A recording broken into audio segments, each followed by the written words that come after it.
use a black approved earpiece. The former gray earpieces must no longer be used. Keep your earpiece away from microphones at all times. When you're not using your earpiece, place it face down on the sticker placed on the table for this purpose. Thank you all for your cooperation. Today, we are conducting a meeting of the Standing Joint Committee on the Library of Parliament. Should any technical challenges arise, particularly in relation to interpretation, please signal this to myself or the clerks, and we will work to resolve this issue. Before we begin, I would like to take a few moments to allow the members of the committee to introduce themselves, beginning with the member immediately to my right, Senator Carignan. Bonjour, mon nom est Claude Carignan, sénateur du Québec, Mille-Îles. Oh, sorry. My name is Wayne Long. I'm the Member of Parliament for the beautiful riding of St. John Rosse. Ken MacDonald, Member of Parliament for Avalon, Newfoundland, Labrador. Colin Carey, Member of Parliament for Oshawa. Jake Stewart, Member of Parliament, Miramichi Grand Lake. Eric Duncan, Member of Parliament, Stormont, Dundas, South Glengarry. Ron Lightford, Calgary, Signal Hill. Louis Plamondon, député de Bécancour, Nicolet, Sorel.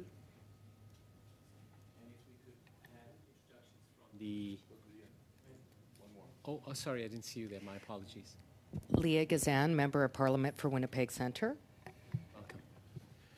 And members online, please, beginning with Ms. Koutrakis. Annie Koutrakis, Member of Parliament for Vimy.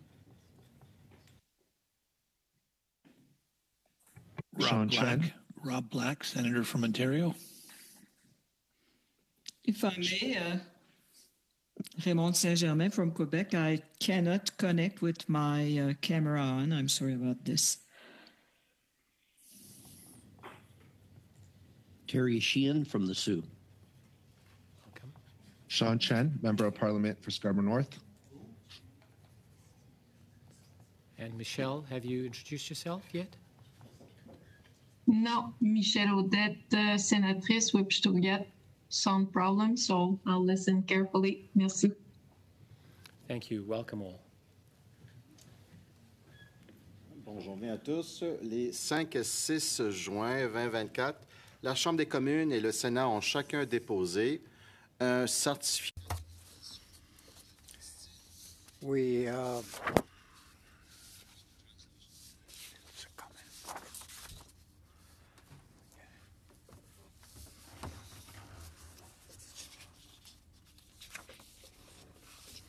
Okay, I'll start from the top. On the 5th and 6th of June, 2024, the House of Commons and the Senate each tabled a certificate of nomination for Christine Ivory as the parliamentary librarian and referred this certificate of nomination to our committee.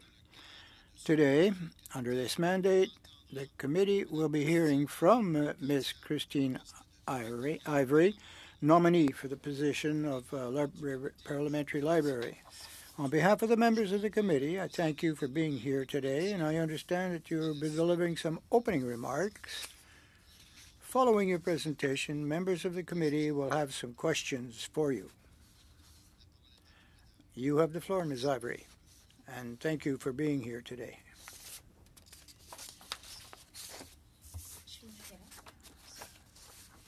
Committee for the opportunity to appear before you as you consider my nomination for the position of Parliamentary Librarian. I am truly honored to be nominated by the Prime Minister. It would be for me... Je vois qu'il y a peut-être un problème d'interprétation. Est-ce que vous voulez que j'attende?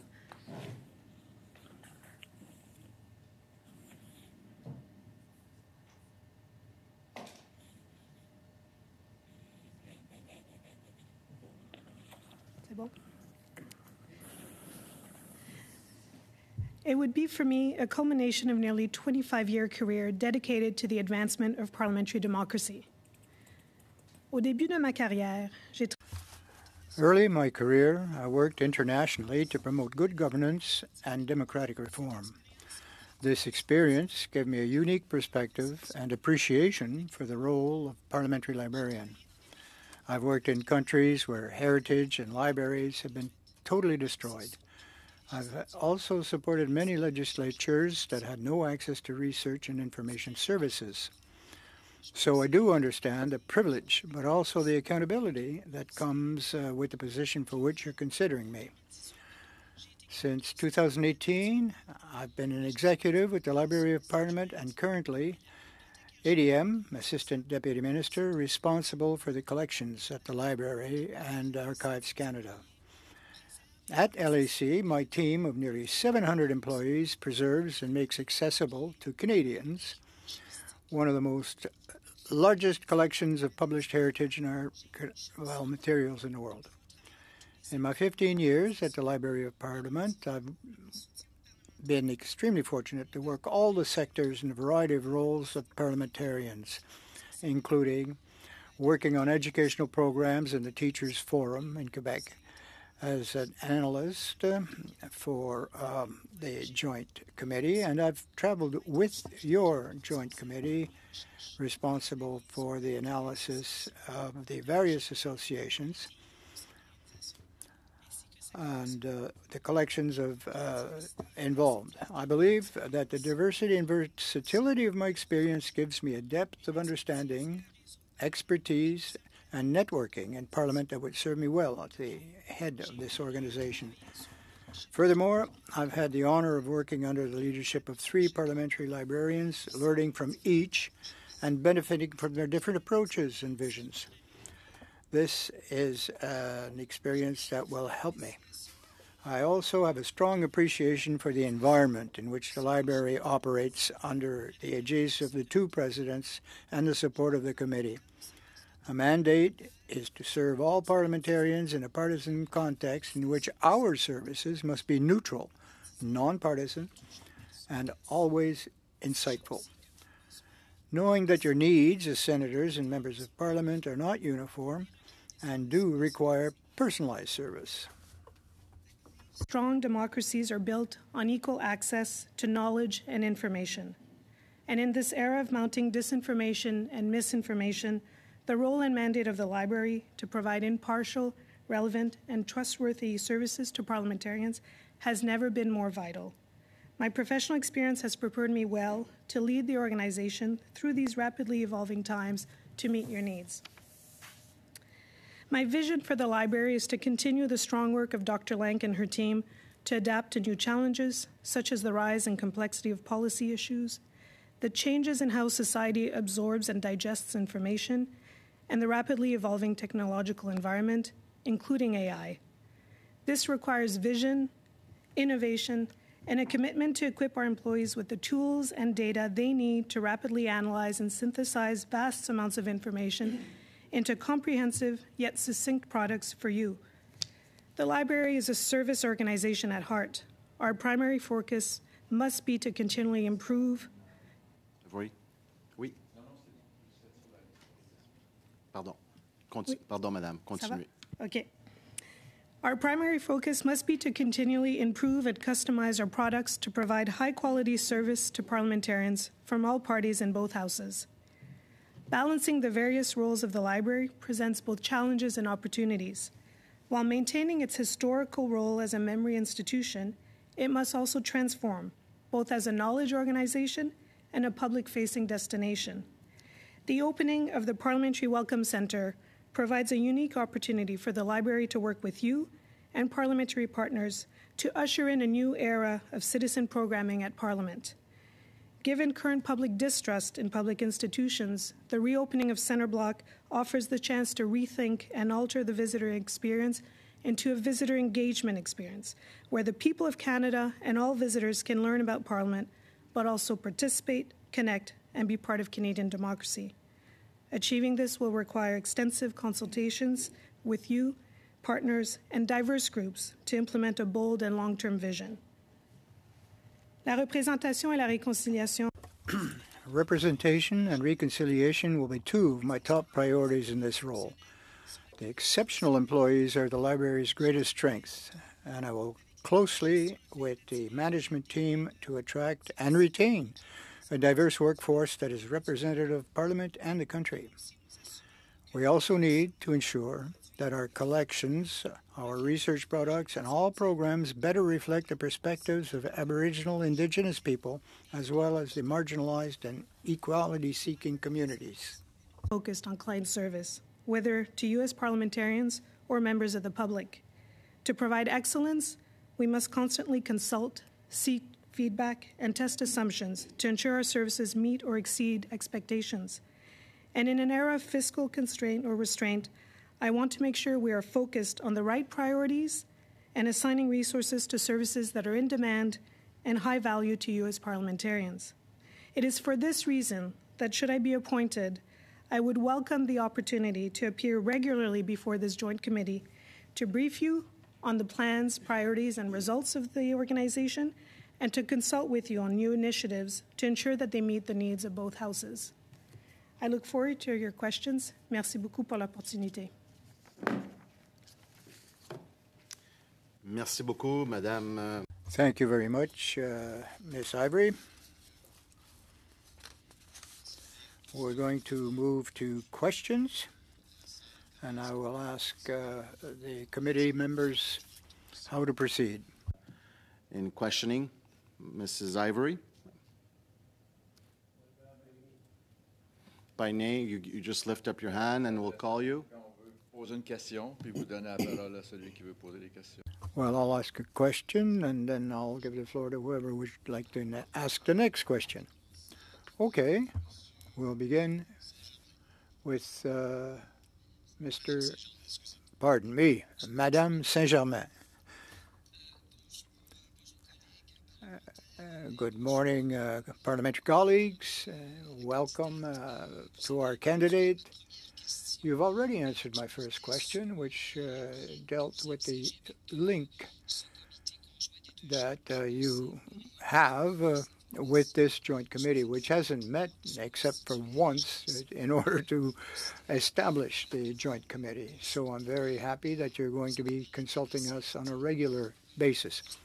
You spoke of impartiality. Of course, you're at the service of two houses of Parliament, and you will obviously need to consult.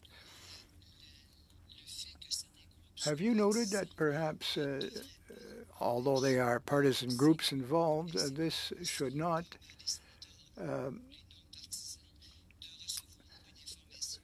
deprive these caucuses or various groups from access to information and analyses of various sorts, which might be sought by one group or another?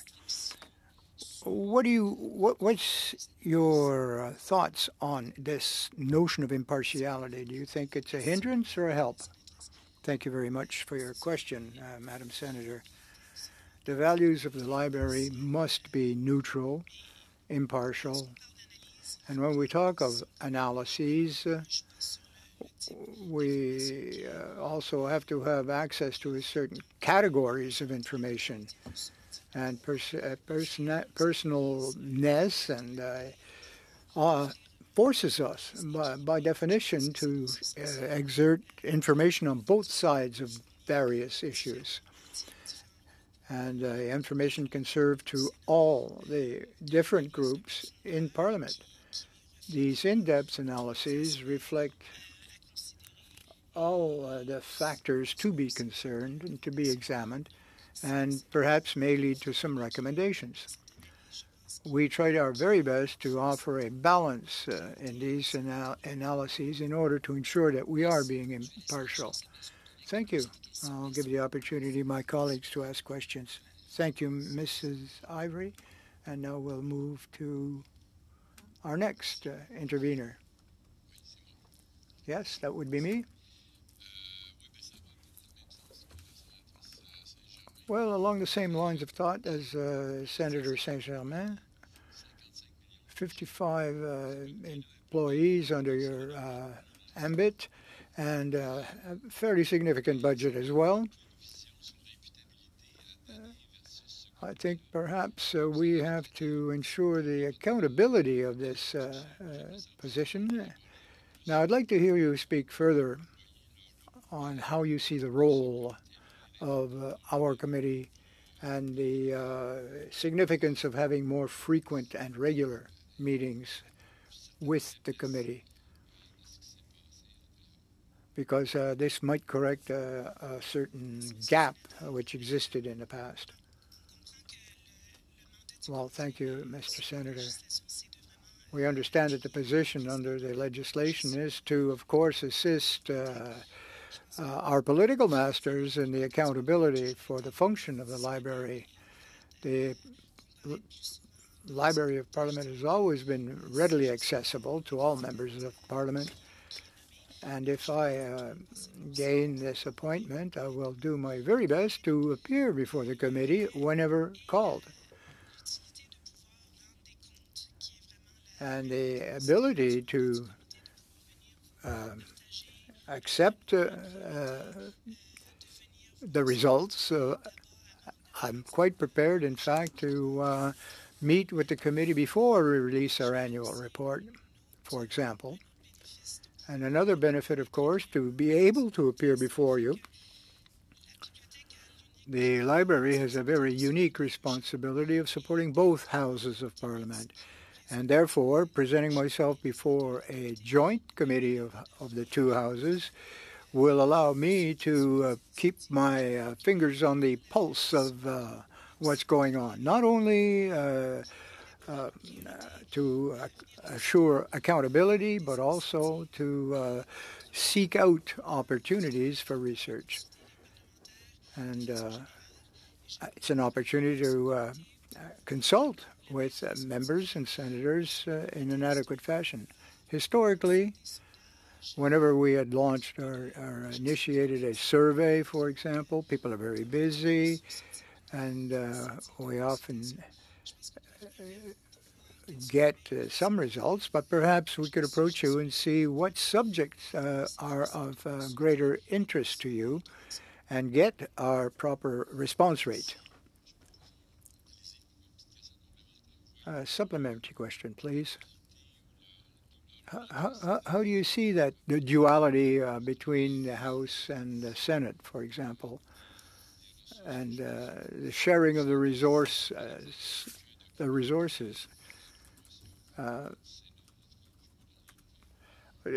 To present, there hasn't been too many documents forthcoming to the Senate, but,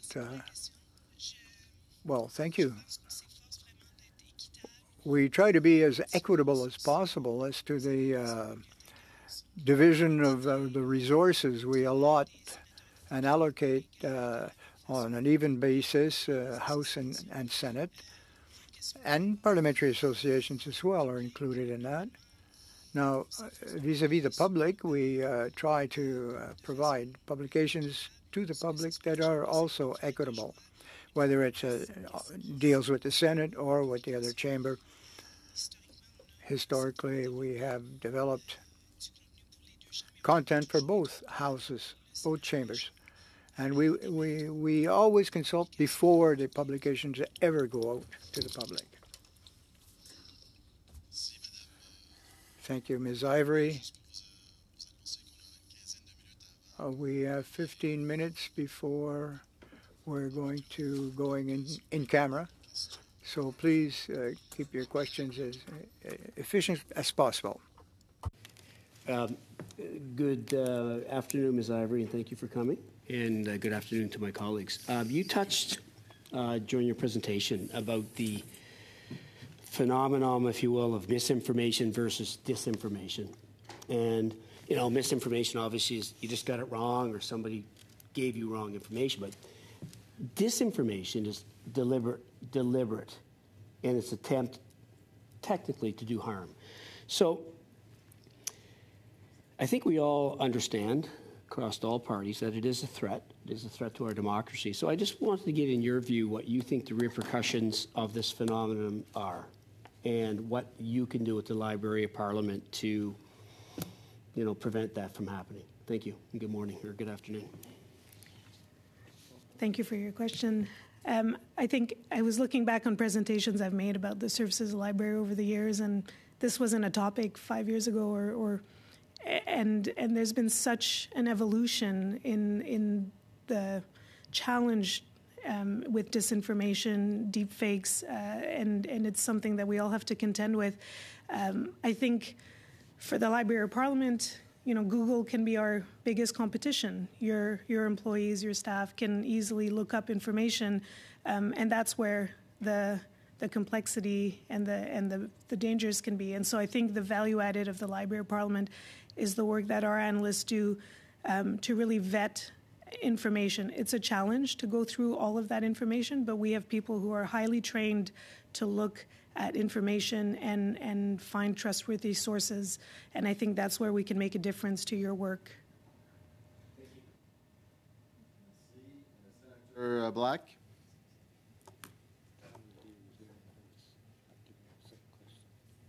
Thanks very much. You've talked a little bit about challenges, and you mentioned a couple of them: misinformation, disinformation, and also the public's view on government. But what are any other great challenges that you see facing the Library of Parliament in the coming year or two? Thank you. Thank you for that question. I mean, I think every organization faces challenges, and I think the library is very well equipped to address challenges. We saw it during the pandemic. Some of the challenges we face are similar to the ones that may be facing the House and Senate in terms of staff turnover, specifically in some areas such as finance and HR, where across all public institutions there's a lot of competition to attract talent. Luckily, the Library of Parliament is a top employer in the region, and so I'm confident that that challenge can be met. We talked about disinformation, but the complexity of information and the need for data is also a challenge. We rely on public sources for analysis.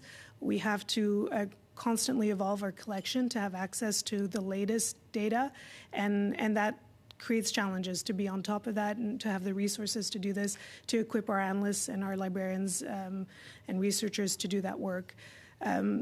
The other challenge I think I mentioned is gearing up for the reopening of center blocks. The mandate for this parliamentary librarian will lead up to the opening of center block, and there's a lot of expectations and a need for new programming particularly in the Parliamentary Welcome Center. I think that will be a big challenge and the greatest opportunity as part of this mandate. Thank you. Merci. Thank you. MP Chen. Thank you very much, Mr. Chair. And thank you, Ms. Ivory, for being here today. And I heard that in your testimony, you stated that you worked in countries where libraries have been dismantled and destroyed. So my question to you is, what lessons have you learned from these experiences, and how will you apply them to your work as parliamentary librarian? Thank you for your question. Libraries, whether it's the Library of Parliament or libraries across the world, I think have a unique role to play in democracy because they are fundamental to the access to knowledge and information. And so when heritage, historical documents are destroyed, we lose that opportunity to learn from the past and to improve and be better. And so for the Library of Parliament as a memory institution, part of the mandate is, of course, to retain that history and to make it available not only for you as parliamentarians, but for Canadians to be able to learn how Canada has developed as a country and where we are going. And so I think we can't progress without having that historical knowledge. Merci, Madame Ivory. MP Gazan. Thank you, Chair, and nice to have you here in committee today. You spoke a little bit about disinformation, certainly something that I'm very concerned about.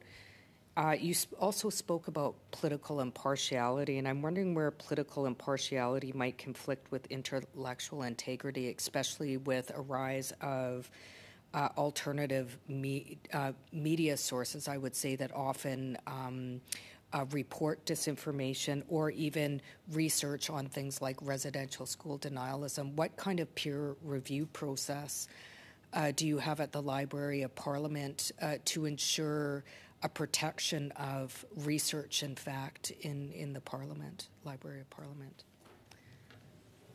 Thank you for that important question. The Library of Parliament, the basis of our services to you is to have trust and transparency and impartiality, and so the value of that peer review and the quality assurance is integral to everything we do, whether that's a short email response to documents for committees and associations, reports, or publications that we do. There is quality assurance and a review that is done, and when it comes to reports and publications, there's an extensive peer review done internally and then by the management. And for publications, we have an editorial board that will vet even proposals for publications before we even get to writing and issuing a publication.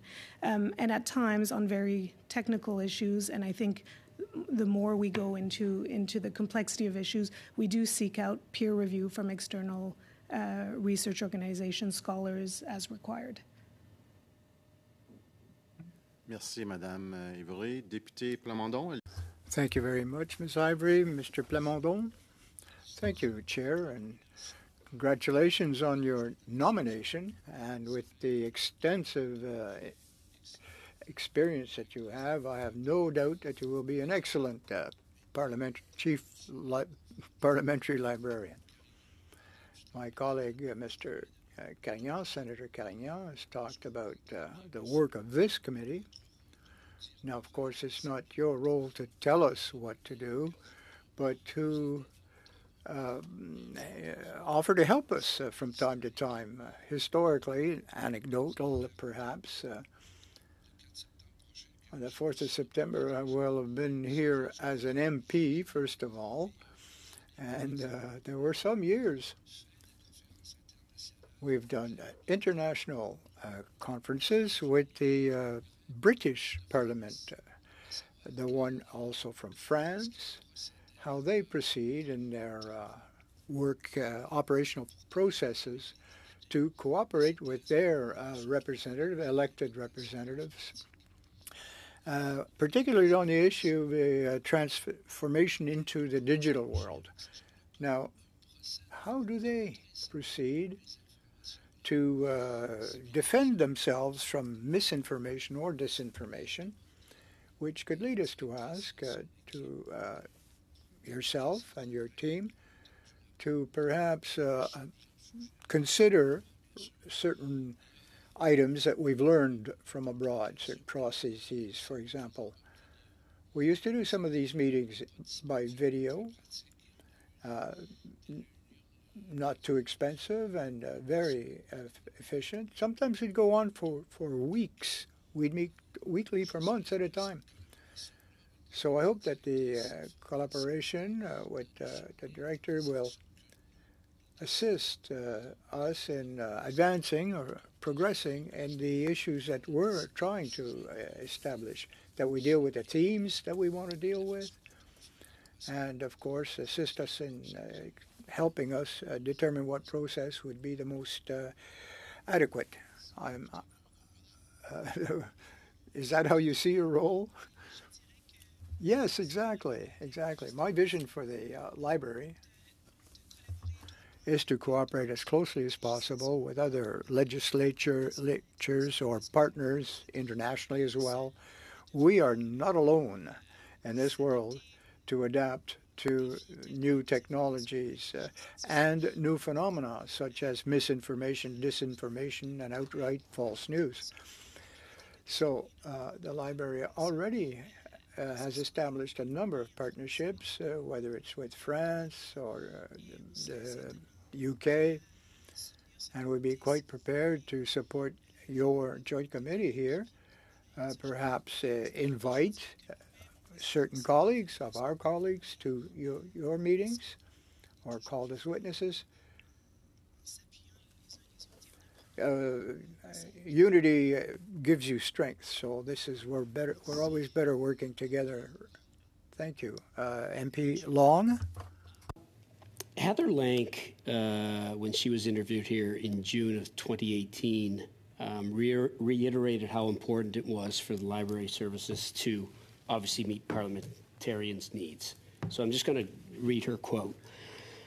I have always made consultations with parliamentarians central to my work. For example, by getting regular input from committee chairs and deputy chairs on how to improve services, and by reaching out to new parliamentarians to identify their needs and provide the information, training, and tools they require to be effective for their roles.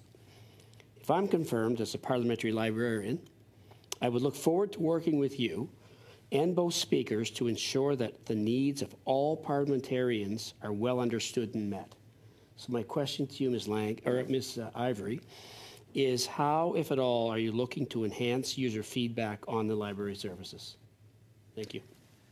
Thank you. Well, and luckily I've been working with Dr. Lang for a number of years, and under her leadership, she has done extensive work at the library on client experience, and I was one of the lead executives working on developing a client experience strategy for that exact purpose.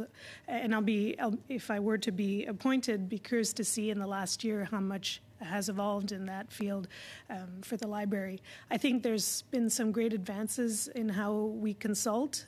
We have an ambassador program that used to run only at New Parliament and which is now sustained and available to all new parliamentarians and their staff. There's been also recognition that if your employees don't know about us, that is critical. And so the ambassador program also is an orientation and a consultation process with employees, and I think that's critical. We work closely with the House and Senate, obviously, to consult with the chairs of committees and associations, and in my role I would ensure that I do that regularly, but also engage more with the offices of the whips, given their important role in especially when it comes to, for instance, the support we give to delegations, interparliamentary affairs, obviously working very closely with the speakers and looking to professionalize and have a more regular way of surveying parliamentarians. The UK, Australia do annual surveys. That could be one of the things that we could explore. Thank you, MP Long.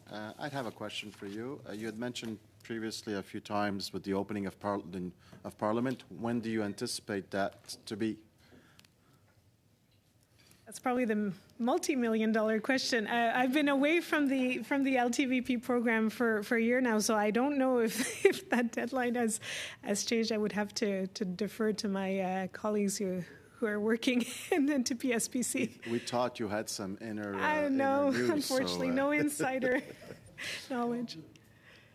Pardon? En 32, il va ouvrir en 33. Well, 32 or 33, 2032 or 33, that's when we will be opening the new facilities. Yeah, the ribbon cutting will come then. Donc, merci beaucoup, Madame. Well, thank you very much, Ms. Ivory, for coming before us today, giving us an opportunity to meet you and ask you a few questions. Thank you. And colleagues, the second part of our meeting today on the agenda are future business of this committee. So I think we should proceed in camera. Are there any objections that we proceed in camera? Seeing none, it's agreed. We'll suspend for a couple of minutes in order to prepare the room. Un rappel aux sénateurs et A reminder to senators and MPs participating online